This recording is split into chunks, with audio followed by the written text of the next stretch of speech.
Boa tarde. Nesse vídeo eu vou mostrar alguns exemplos aí de modelos, né, publicados que usaram variável de controle, né? Então, aqui começa com uma dica, né, de um artigo que fala sobre como que tem sido usado variáveis de controle, né, nas pesquisas em administração. Acho que vale a pena dar uma lida, né, porque ele é muito detalhado e ele dá um raio-x da área, né? E eu coloquei aqui um lembretinho aqui que, assim, na dúvida, é melhor não incluir variáveis de controle. Então, o que acontece? Eu já vi alguns artigos aí onde o cara coloca 30, 40, 50 variáveis de controle, né?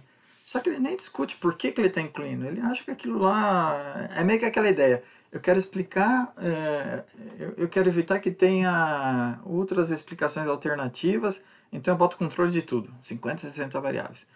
Só que o problema é que você pode estar viajando para o outro lado, por conta da multicolinearidade, né? Então a recomendação, principalmente para a modelagem de equação estrutural, é que cada variável de controle que você vai incluir no modelo, ela deveria ter uma justificativa quase igual a uma hipótese. Tá? Então toma um cuidado para não incluir qualquer porcaria aí só porque todo mundo às vezes inclui, né? Tá? Então na regressão múltipla, que é a mais comum, então basicamente a variável de controle ela é acrescentada como se fosse uma variável independente mesmo. A diferença é que a gente roda o modelo sei lá, aqui eu botei um exemplo, né, na primeira linha, só com as variáveis de controle, um segundo modelo sem as variáveis de controle, só com as hipóteses, e um outro modelo completão, né? E eu posso comparar aqui, por exemplo, onde eu coloquei em vermelho, esse coeficiente, quanto que ele mudou, né? Tá? O efeito é do acréscimo das variáveis de controle. Tá? E aqui a figura do lado direito é como uma regressão linear múltipla é representada no formato de PF Model, né? Então, basicamente é isso. No PLS, aqui eu coloco logo uma dica também, que assim, às vezes o que acontece, a gente tem variáveis de controles que são nominais. Então, por exemplo, indústria, comércio, serviço, governo, né, o setor, sei lá, eu posso também trabalhar por empresa pequena, média e grande, eu posso trabalhar como ordinal ou posso também trabalhar como codificado em dummies, né, tá? Então aqui esse exemplo tem é um artigo do professor Rensselaer, né, onde coloca aqui status, né, estado civil. Então ele coloca aqui casado, divorciado, viúvo, né, e tem uma quarta categoria que não é incluída aqui, né, que seria eu não casado, né, solteiro, né. Tá? Então basicamente se você quiser incluir uma variável de controle que é nominal, é como é feito na regressão no final das contas. Só que assim, em vez de eu ligar um monte de seta aqui, eu posso criar uma variável aqui que a gente chama de variável emergente, né, que ela é formativa, tá vendo? Então eu codifico como dummy. Então eu tinha uma variável que era estado civil. Eu criei 3 dummies, né, e deixo uma categoria fora que vai ser a categoria de referência, né? Então é bem simples. Então vamos lá. Aqui eu fiz uma busca aí no ProQuest, né, buscando aí PLS 100, Smart PLS, Adanco, Warp PLS, C100, que é um pacote do R, né, parcela Square, variável de controle e tal. Cheguei lá no 2000 resultados e passei o olho. Então o que eu vou mostrar agora não é assim que é o excelente, o best practice, é só um exemplo mesmo, né? Então vamos pegar aqui. Então aqui é um exemplo, né? Você vê, não vamos nem gastar muita energia tentando entender quais são as variáveis, mas só o modelo, né? O jeitão. Você tem aqui uma variável exógena, né? Ela não recebe seta, né? Uma variável independente. Essa aqui é uma moderadora e a variável dependente. Ou endógena, que é a linguagem que a gente usa em equação estrutural. Endógena é aquela que recebe seta. Exógena, ela não recebe seta, o modelo não explica ela, né? E aqui ele colocou linha pontilhada, as variáveis de controle, ó. Idade e tamanho da empresa, né? Colocou aqui, ó. Então, a variável endógena recebeu setas das duas variáveis. Então aqui, ele não desenhou, mas assim, eu tenho uma bolinha que representa a idade da empresa, uma outra bolinha que representa o tamanho. E liga para cá, né? Ele preferiu desenhar assim, tudo bem, dá para entender tranquilo, né? Exemplo 2.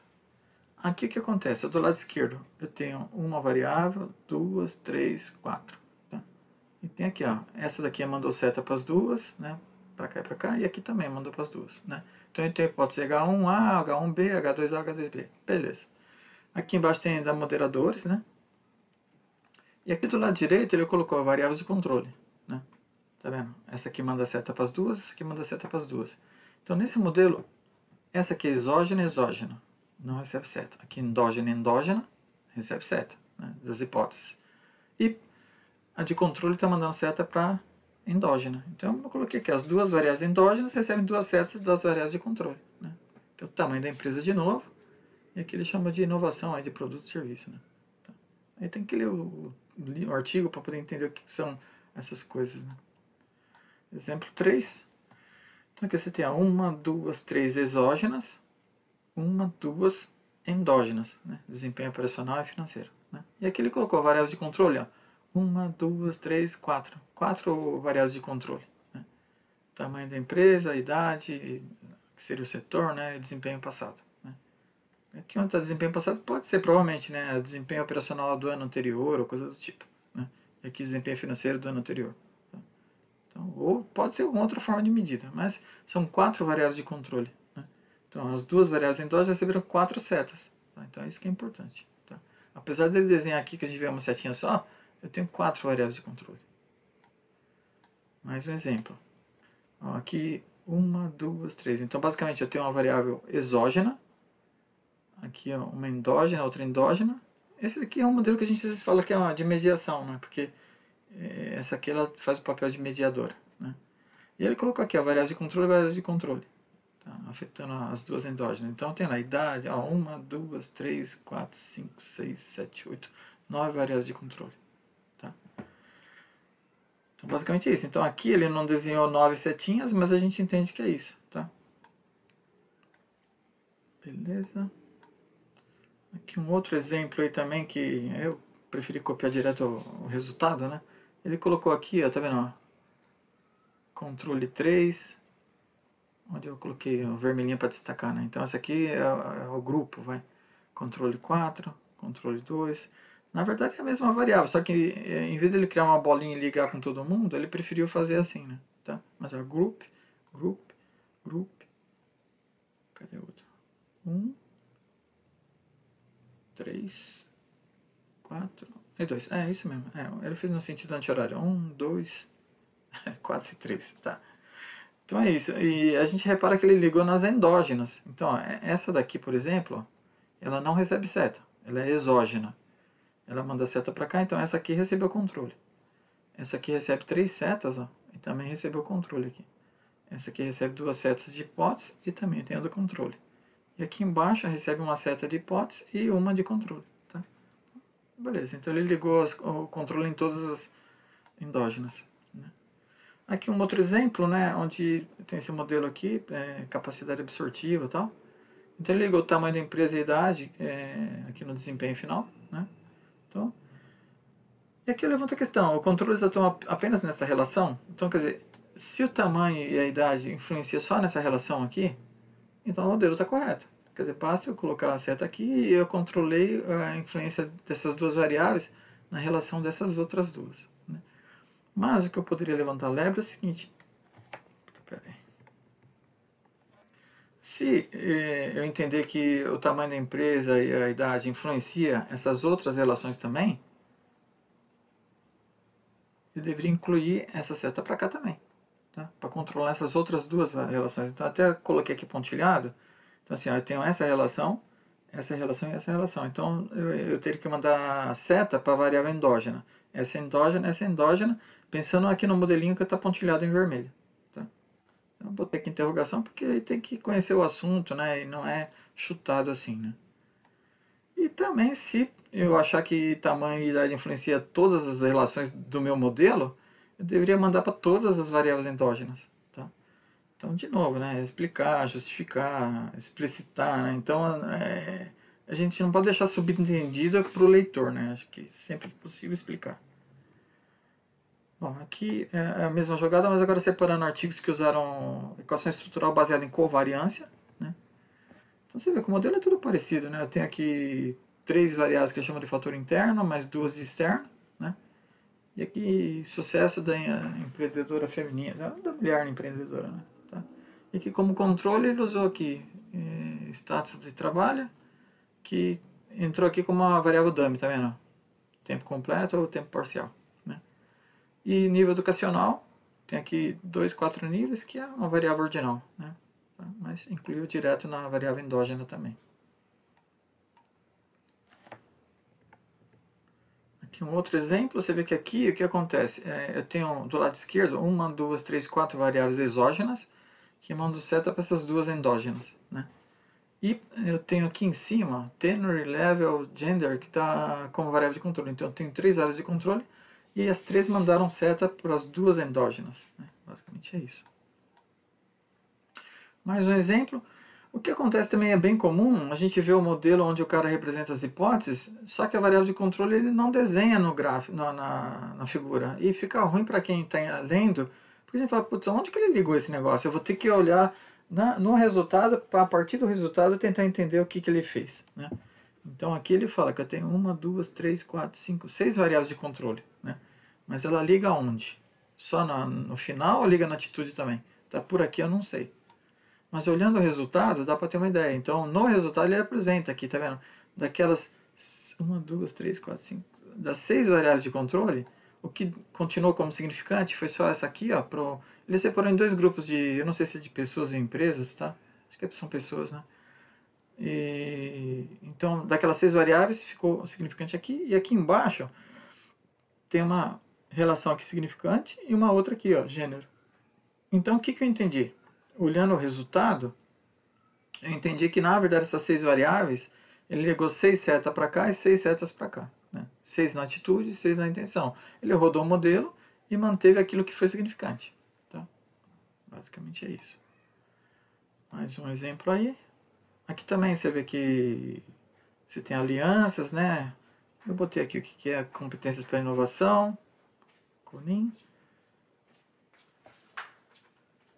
E assim vai. Tá? E aqui ele ligou só no desempenho final, tá? Usando o software EQS. De novo, a gente poderia levantar dúvidas. Será que essa relação aqui depende também, ou tem influência do tamanho e do setor? Se sim, eu deveria incluir também nessas outras duas aqui, que elas também são endógenas. Tá? Bom,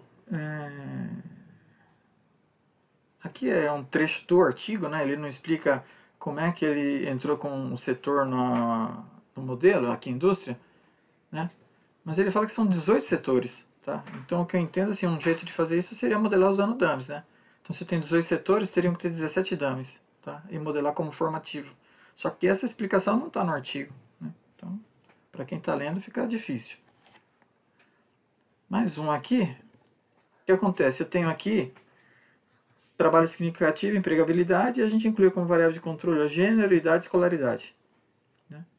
Então ligando nas duas que são endógenas também. Aqui você vê, tem modelo 1 e modelo 2. Então no modelo 1, tem aqui ó, controle, controle, controle, controle, controle, controle. São as 3 variáveis de controle. O que aconteceu? Valor P, ó, tá vendo? Não significante, não significante, não significante. E aqui embaixo ó, também não deu, nenhuma foi significante, né?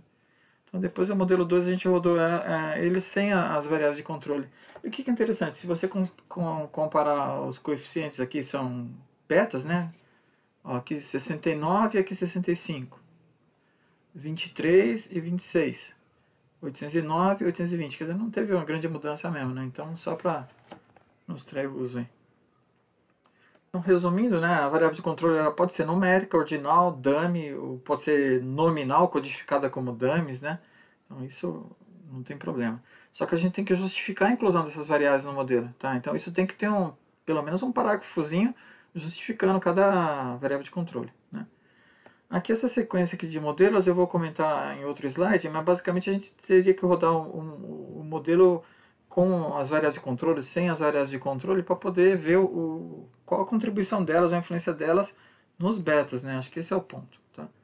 Então uma discussão que eu coloquei aqui também para fechar o vídeo é que assim, o que acontece? Quando você pega artigo, principalmente a área de finanças que usa dado secundário, a variabilidade, por exemplo, do desempenho da empresa, lucro, faturamento, que seja, é grande. Então você pode ter empresas que faturou milhares de dólares até bilhões de dólares. Se você bota isso na mesma análise, vai dar problema. Então é bem comum o pessoal da área de finanças trabalhar com transformações, por exemplo, logaritmo, né?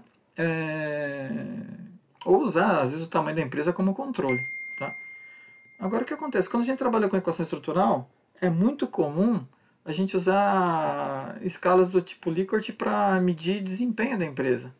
Então, por exemplo, o quanto você está satisfeito com o desempenho da tua empresa.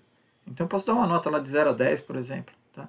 Mas você vê, a variabilidade vai variar de 0 a 10. Agora, quando eu falo que pode variar de milhares a milhões ou bilhões, você fala, putz, né? Aí fica uma coisa muito distante, né? Então, por isso, quer dizer, é o que eu imagino, que às vezes você inclui como variável de controle o tamanho da empresa na modelagem de equação estrutural e às vezes não dá significância, tá? Então, isso pode ser uma das explicações, tá? Bom, e eu não vou tratar nesses vídeos aqui outros assuntos que têm a ver com variável de controle, mas aqui o que eu chamo de modelo MIMIC, né, múltiplos indicadores e múltiplas causas, né, que também é bastante usado aí em psicometria e tudo, né. E eu vou deixar depois essa referência no descritivo do vídeo. E modelos longitudinais, que também, como é que eu incluo variável de controle no modelo que tem o tempo, né. Tá? Então aí já é assunto mais sofisticado até. E o outro assunto aqui que é o The Separation, que esse eu recomendo muito a leitura, tem nesses livros que eu coloquei aqui embaixo, principalmente no último aqui do Peer, né, que ele leva em conta a relação entre as variáveis, se uma depende da outra, se tem o collider, né, quer dizer, você tem às vezes uma variável dependente que depende de várias, se eu controlar essa variável dependente, dá um nó danado. Né? Então, esse vídeo basicamente é isso, bom estudo e vamos para o próximo.